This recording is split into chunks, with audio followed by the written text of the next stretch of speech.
Once again, John Cusack and Samuel L. Jackson are teaming up in another film adaptation of a Stephen King novel. The first film, 1408, turned out to be a very enjoyable film. This newest one, The Cell, would it have the same result? Let's find out.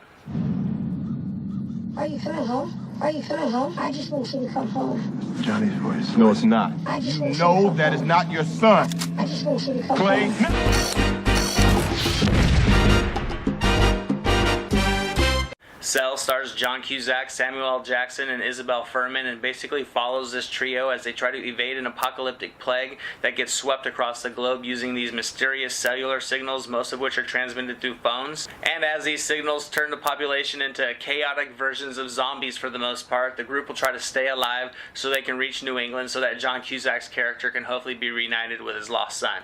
Now, I haven't read the Stephen King novel this movie is based on, so as far as the accuracy of this film adaptation, I couldn't really comment on that. But as bad as this film was, I'm feeling it's safe to say that this movie did not do the book any justice. Now, first off, to their credit, the cast members were all pretty solid. John Cusack, Samuel L. Jackson, and Fuhrman were all very good in their roles.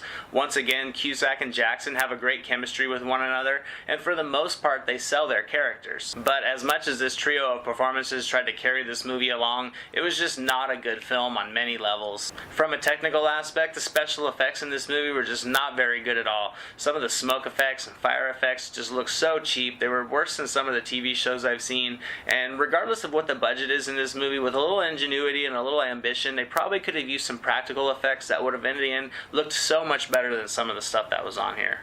To its credit, the story gets going rather quickly, things ramp up real fast, but when its intention is to be building suspense and tension, it ends up really delivering more comical moments as these circus freak looking versions of these zombies basically are more hilarious than they are frightening. The script didn't make a lot of sense. All the vital information that could have been plugged into this story to turn it into a really intriguing movie were kind of left to your own interpretation, and I like that sometimes, but in this instance it kind of just felt like a lazy way to not have to fill in the blanks themselves. And in the end, regardless of the names Samuel L. Jackson and John Cusack, as well as Stephen King being attached to this project, I'm going to have to give Cell a D.